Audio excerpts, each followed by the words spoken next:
예수여 충만한 은혜 내 영혼을 부소서. 주 예수만 나의 힘 되고 내 만족함 됩니다. 주 예수여 죄에서 풀어주사 날 정결케 하옵소서. 이 세상의 유혹인 나의 맘에 등 못하게 하옵소서. 주 예수여 충만한 은혜 내 영혼에 부소서. 주 예수만 나의 힘 되고 내 만족함 됩니다. 옛 야곱이 천사와 씨름하던 그 믿음을 주옵소서. 이 세상의 물결이 흉흉해도 날 평안케 하옵소서. 주 예수여 충만한 은혜 내 영혼에 부소서. 주 예수만 나의 힘 되고 내 만족함 됩니다. 주 예수여 완전한 주의 사랑 나 받기를 원합니다. 그 사랑이 내 맘에 충만하여 날 기쁘게 하옵소서. 주 예수여 충만한 은혜 내 영혼에 부소서. 주 예수만 나의 힘 되고 내 만족함 됩니다. 내 마음에 임하신 주의 성령 늘 계실 줄 믿습니다. 그 은사를 나에게 부어주사 주 섬기게 하옵소서. 주 예수여 충만한 은혜 내 영혼에 부소서. 주 예수만 나의 힘 되고 내 만족함 됩니다. 최근 들어 뉴스를 보면 즐겁고 기쁜 소식보다 어두운 소식이 더 많이 들려옵니다. 경제적으로 볼 때 온 지구촌의 살림이 녹록지 않습니다. 모두가 힘들고 모두가 어렵다고 말하는 세상 가운데 우리가 살아가고 있습니다. 참으로 모두가 다 위기라고 그렇게 이야기합니다. 이 세상에 위기를 맞은 것 같습니다. 많은 사람들이 위기라고 이야기하며 힘든 하루하루의 삶을 살아가고 있는 것입니다. 그러나 여러분, 위기라는 이 말을 한번 분석해 보시기 바랍니다. 위기라는 이 말은 위험과 기회라는 합성어입니다. 정말로 우리가 위기 속에 살아가고 위험 속에 살아가고 있지만 이것이 어떻게 되면 참으로 좋은 기회가 될 수 있다는 것입니다. 세상에 많은 사람들이 힘들다고 이야기합니다. 어렵다고 이야기합니다. 그렇게 말하고 있지만 이렇게 힘들고 어려울 때 주의 은혜가 더 풍성히 부어진다는 사실을 우리는 기억해야 할 것입니다. 힘들고 어려울수록 우리는 주님 앞에 엎드려 하나님 앞에 기도하고 간구하는 주의 백성들 되시어서 하나님께서 내려주신 그 은혜와 그 은총으로 살아가는 주의 백성들이 되시기를 주님의 이름으로 간절히 축원합니다.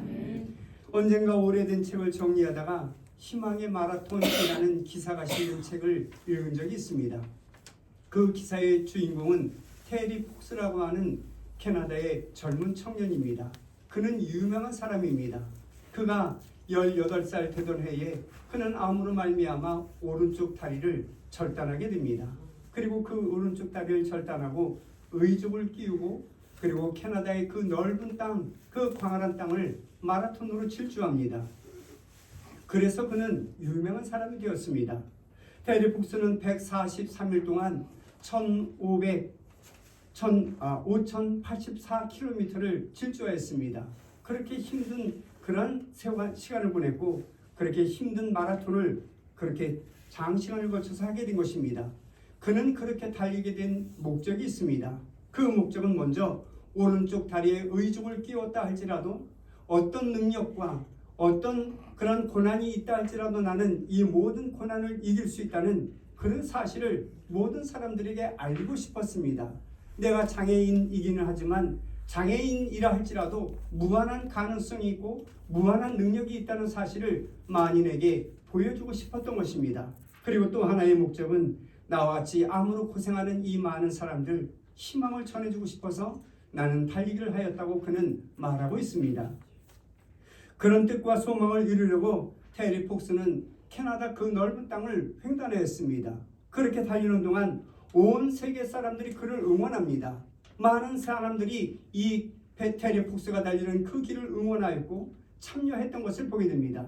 그는 2,340만 달러라는 그런 기부금을 모았습니다. 그것도 또한 세계 기네스북에 오를 그런 기부금이었습니다. 그리고 모든 기부금을 다 암연구센터에 기증하게 됩니다. 그의 삶을 통하여 볼 때 여러분 그는 희망이 없는 사람이었죠. 한 다리를 절단하고 아무런 희망도 없이 절망하며 낙심하며 그렇게 살아야 할 그런 사람이었습니다. 그럼에도 불구하고 그는 그런 불행을 딛고 일어서서 그 위기, 그 위험을 기회로 삼았던 것을 보게 됩니다. 그 인생의 목표를 바라보고 그것을 잡으려고 달려간 사람이 바로 테리 폭스라 말할 수 있습니다. 톨스토이의 저서인 독서의 바퀴라고 하는 책이 있습니다. 그는 그 저서에서 이렇게 이야기하고 있습니다. 인간은 노예이지 않으면 안 된다. 인간은 무엇인가에 완전히 붙들려 사는 것이 좋다. 그런데 문제는 선택된 바의 노예여야 한다. 또 누구의 노예냐 하는 것이 중요하다. 자기 정욕의 노예가 되면 인간의 노예요. 정신적인 본원, 그 노예가 된다면 신의 노예가 된다. 이렇게 말하고 있는 것을 보게 됩니다. 인간은 누구에게 꼭 붙들려 살아야 된다는 그렇게 강조하고 있는 것을 보게 됩니다. 인간은 붙들려 살아야만 한다. 인간은 자유하고 방종한 삶을 살아갈 수 없다고 그렇게 주장하고 있는 것입니다. 미국 예일 대학의 로니 타워의 그 박사도 동일한 이야기를 하고 있습니다. 사람은 전적으로 매일 만한 사람에게 매여 사는 것이 자유다. 그렇게 이야기하고 있습니다.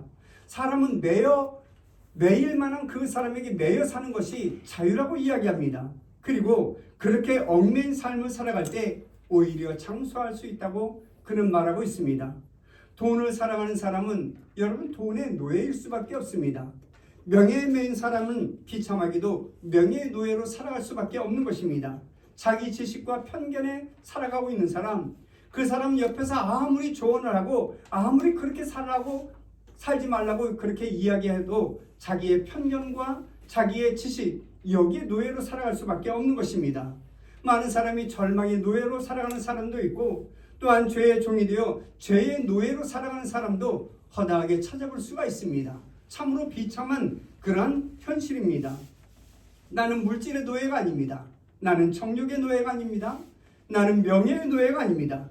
나는 절망과 죄의 노예가 아니고 세상의 노예도 아닙니다. 그렇게 소리치고 그렇게 울부짖는다 할지라도 여러분 나 자신을 면밀히 한번 살펴보시기 바랍니다.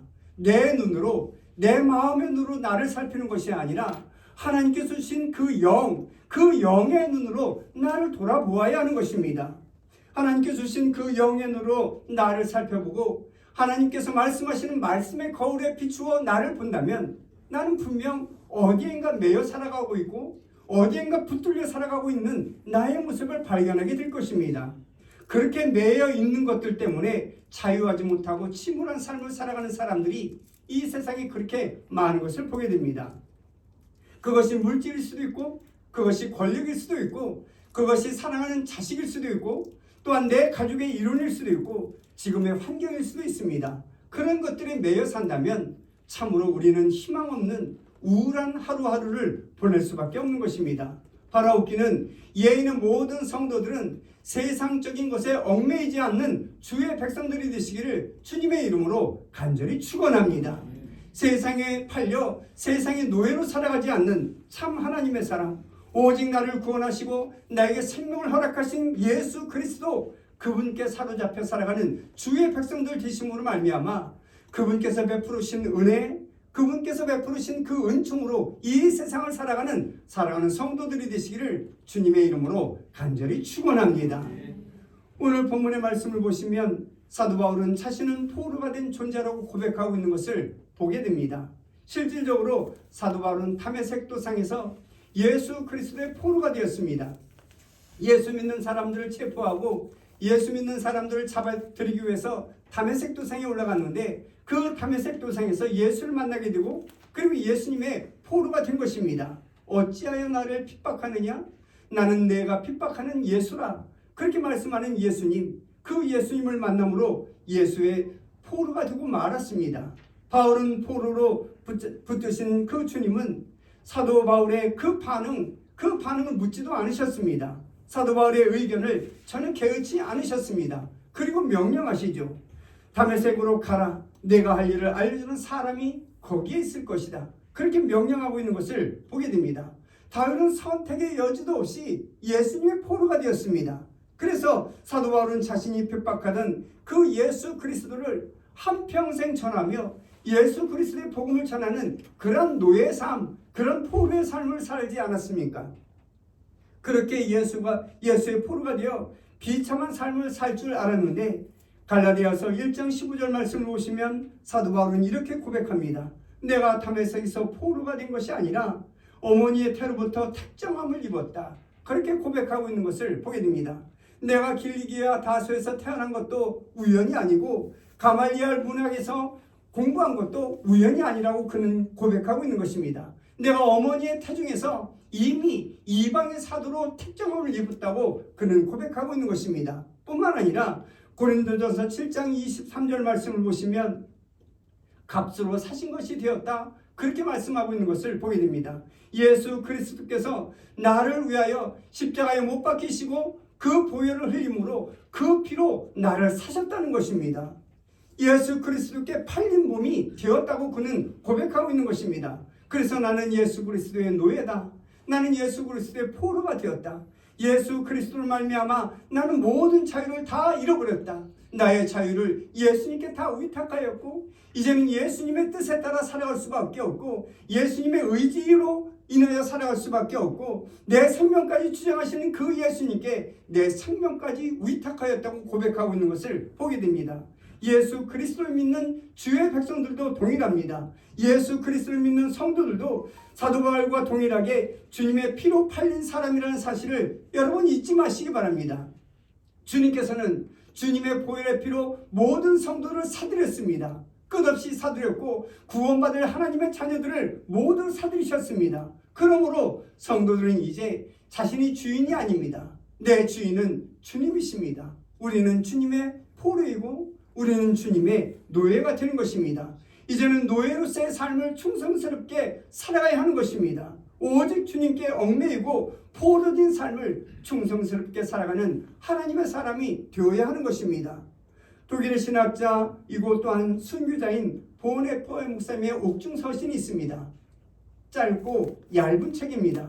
그의 책에 기록되어져 있는 내용을 보면 나는 어떤 자일까? 이 거룩한 물음이 나를 비웃는다 이렇게 말하고 있는 것을 보게 됩니다. 나는 도대체 어떤 사람입니까? 나는 도대체 뭐하는 사람일까? 하나님이요, 하나님께서는 알고 계시지 않습니까? 나는 하나님의 것입니다. 나는 하나님께 위탁된 사람이고 내 생명도 하나님의 주인이십니다. 그러므로 내가 어떤 사람일까? 그렇게 묻는다는 것은 참으로 웃음거리가 될 수밖에 없다고 그는 고백하고 있는 것을 보게 됩니다. 사랑하는 성도 여러분, 여러분들은 하나님께 얼마나 붙들려 살아가고 있습니까? 참으로 하나님께 붙들려 살아가고 있는 것이 맞습니까? 나를 붙드신 그분이 하나님이십니까? 나를 붙드신 그분이 정말로 하나님이라고 믿고 살아가고 있습니까? 혹이라도 여러분, 세상이 나를 붙들고 있는 것은 아닙니까? 세상이 나를 붙들고 이리저리 흔들며 이리저리 움직이게 하고 세상이 나를 붙들고 이 세상 속으로 나를 끌어들이는 것이 아닙니까? 정말로 나는 하나님께 붙들린 사람이 맞습니까? 하나님께서 나를 붙드신 것이 정말로 확실합니까? 그렇다면 나를 붙드신 그 하나님께서 과연 나의 어떤 모습을 마음에 들어서 나를 피로 값주고 사신 것입니까? 도대체 어떤 면이 그렇게 이쁘게 보이셔서 주님께서 자기의 독생자 예수 그리스도 그분을 피를 값주고 나를 사셨다고 생각하십니까? 내가 그렇게 독생자 아들의 피로 살 만한 가치가 있는 사람입니까? 정말로 주님의 피를 내어주면서까지 나를 사랑할 만한 그런 가치가 나에게 있는 것이냐 이 말입니다. 돌아보면 여러분, 아무런 가치가 없습니다. 그러나 하나님께서는 우리를 사셨습니다. 아들을 죽이시고 그 피로 우리를 사셨습니다. 그러므로 이제 우리는 그분 것입니다. 그분의 종이고 그분의 노예고 그분의 삶을 살아드리는 하나님의 사람이 되어야 되는 것입니다. 그분께 매여서 일평생을 살아가야 할 하나님의 사람이라는 사실을 우리는 잊지 말아야 되겠습니다. 빌리 그레엄 목사님이 어떤 곳에서 부흥회를 인도하셨습니다. 모든 부흥회를 마치고 숙소로 돌아왔습니다. 그런데 점잖은 분이 그 목사님을 기다리고 있었습니다. 그리고 목사님께 물어봅니다. 목사님, 오늘 목사님께서는 장차 올 미래에 대하여 말씀하셨습니다. 그리고 세상과 재림과 심판에 대하여 말씀하셨습니다. 그리고 역사의 끝, 이 세상의 끝에 대하여 목사님을 말씀하셨습니다. 정말 잘 들었습니다. 그런데 내가 궁금한 것이 있어 묻습니다. 목사님은 목사님 자신에 대하여 목사님의 미래에 대하여 알고 있습니까? 그렇게 묻습니다. 빌리 그레엄 목사님이 빙그레 웃습니다. 그러면서 이렇게 말합니다. 저는 제 자신에 대하여 아무것도 알지 못합니다. 저는 제 자신의 미래에 대하여 무지합니다. 그러나 내가 알고 있는 한 가지가 있다면 나의 미래를 누군가가 분명 붙잡고 있다는 것입니다. 과거에도 붙잡고 있었고 현재도 붙잡고 계시고 미래에도 내 생이 마감되는 그날까지 나를 붙잡고 있다는 사실을 나는 잘 알고 있습니다. 그렇게 대답했다고 합니다. 사도 바울도 고백합니다. 사도 바울은 그가 철저하게 예수 그리스도에게 붙잡힌 자가 되었고 예수 그리스도의 노예가 되었다고 그렇게 말하고 있는 것을 보게 됩니다. 오늘 보면 12절 말씀을 보시면 내가 이미 얻었다 함도 아니요 온전히 이루었다 함도 아니라 오직 내가 그리스도 예수께 잡힌 바 된 그것을 잡으려고 달력하노라 이렇게 말씀하고 있는 것을 보게 됩니다. 먼저는 목적이 붙들렸다는 것입니다. 도대체 내가 누구를 위해 살아가는 것인가? 도대체 나는 어떤 목적을 위해 살아가고 있는가? 빌립보서 1장 21절 말씀을 보시면 내가 사는 것이 그리스도니 죽는 것도 유익함이라 이렇게 말씀하고 있는 것을 보게 됩니다. 내가 사는 것 자체가 예수 그리스도를 위하여 산다고 고백하고 있는 것입니다. 내가 살아있는 지금뿐만 아니라 앞으로도 오직 예수 그리스도를 위하여 살아갈 사람이라고 그렇게 고백하고 있는 것입니다. 지금까지 나를 위하여 살았던 이제의 모든 그 목적이 이제는 예수님께 목적을 두는 것입니다. 그리고 내 중심으로 살았던 그 중심이 예수 그리스도의 중심으로 살게 되고 예수 그리스도의 중심으로 살겠다고 결단하고 있는 것입니다. 모든 목적이 다 바뀌었습니다. 그렇게 삶의 목적이 바뀐 사람이 바로 그리스도인입니다. 여러분, 기독교인이라고 하는 이 말 자체가 예수께 매인 사람, 예수께 속한 사람이라는 뜻이 아니겠습니까? 이제 나의 목적은 아닙니다. 그분의 목적입니다. 그 목적이 자체가 예수 그리스도께 붙들린 바 그 목적을 위해 살아가는 주의 백성들이 되어야 하는 것입니다. 그것이 곧 그리스도인입니다. 그러므로 여러분, 삶의 목적이 내가 되지 아니하고 오직 예수 그리스도가 목적이 되는 그런 삶을 살아가는 하나님의 사람들이 되시기를 주님의 이름으로 간절히 축원합니다.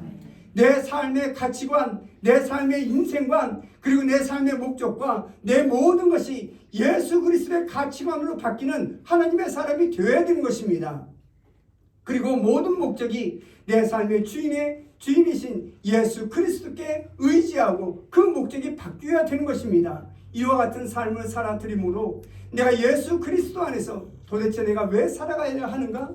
도대체 무엇 때문에 살아가야 하는가? 삶의 목적을 발견하는 하나님의 사람들이 되시기를 주님의 이름으로 간절히 축원합니다.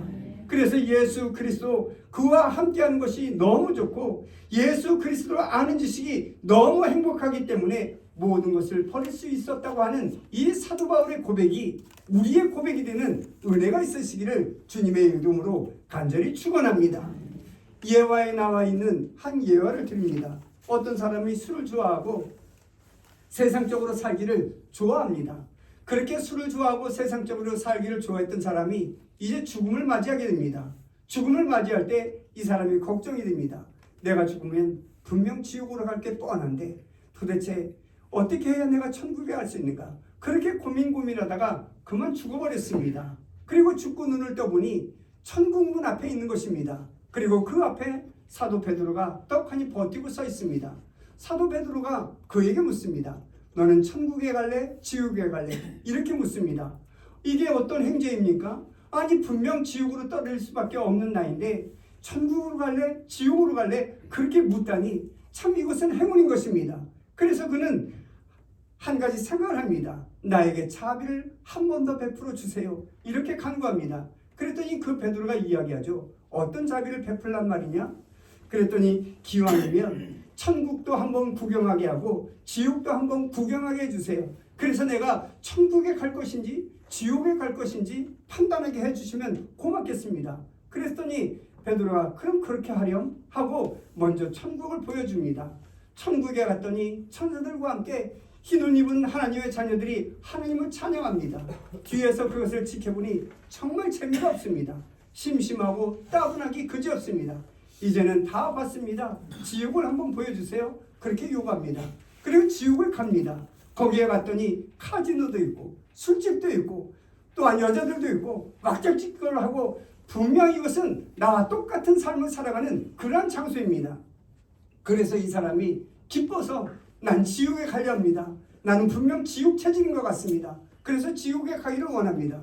그래서 그럼 그렇게 하렴 하고 지옥으로 보냅니다.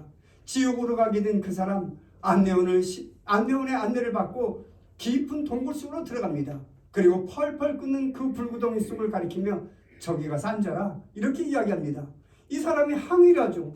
아니 분명 카지노도 있었고 술집도 있었고 왁자지껄한 그러한 분위기였는데 왜 나보고 이 지옥 불구덩이에 가서 앉으라는 말입니까? 그렇게 항의를 합니다.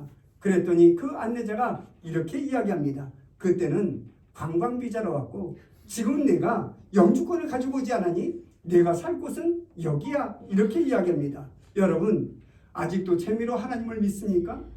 아직도 흥미주의로 하나님을 믿고 계십니까? 아직 내 의지로 하나님을 믿고 계십니까?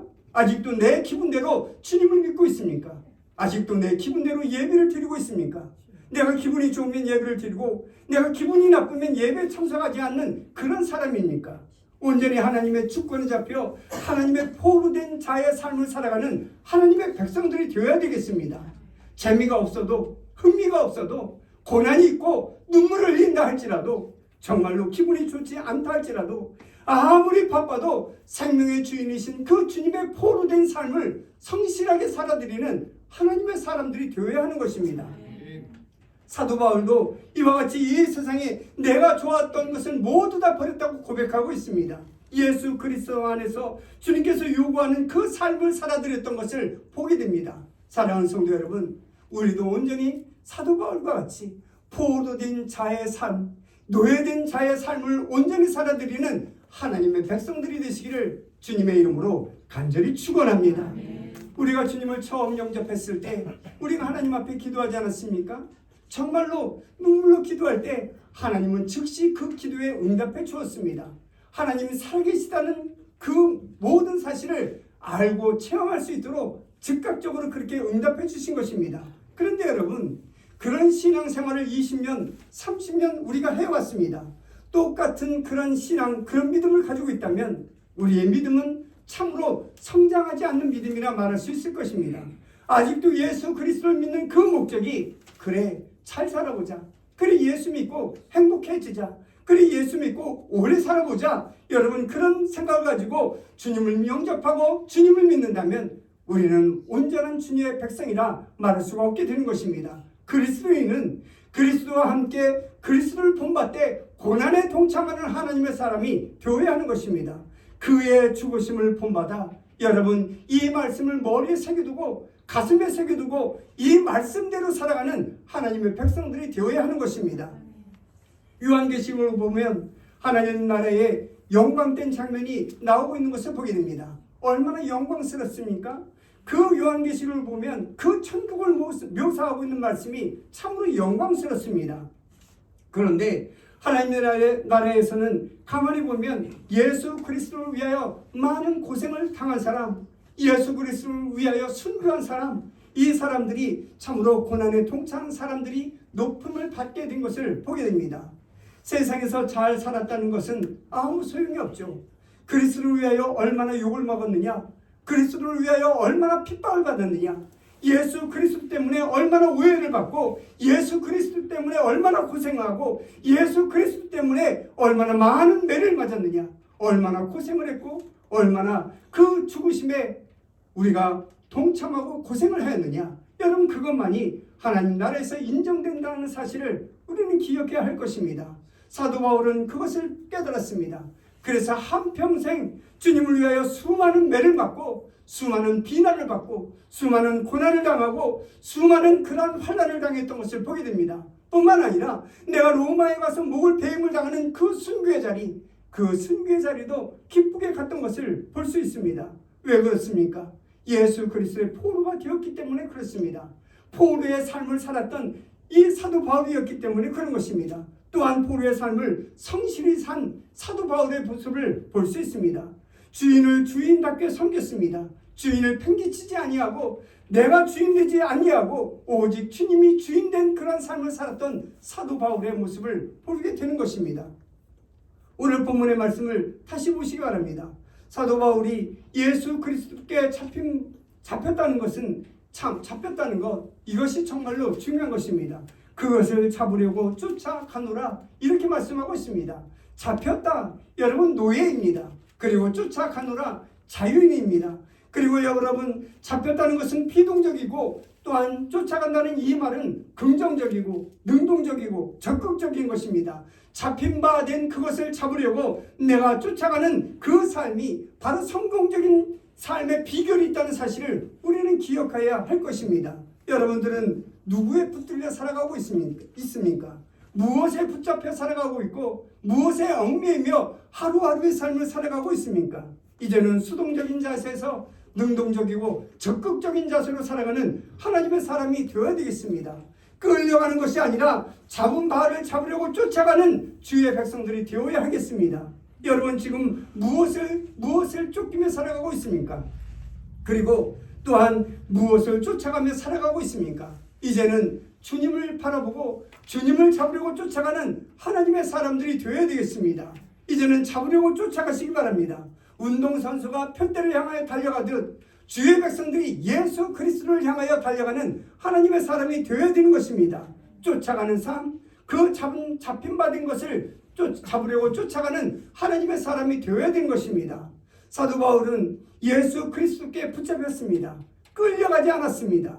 붙잡힌 바를 잡으려고 쫓아갔습니다. 사랑하는 성도들도 이제는 나를 붙잡고 계신 예수 그리스도, 그 예수 그리스도를 붙잡으려고 쫓아가는 하나님의 사람들이 되어야 되겠습니다.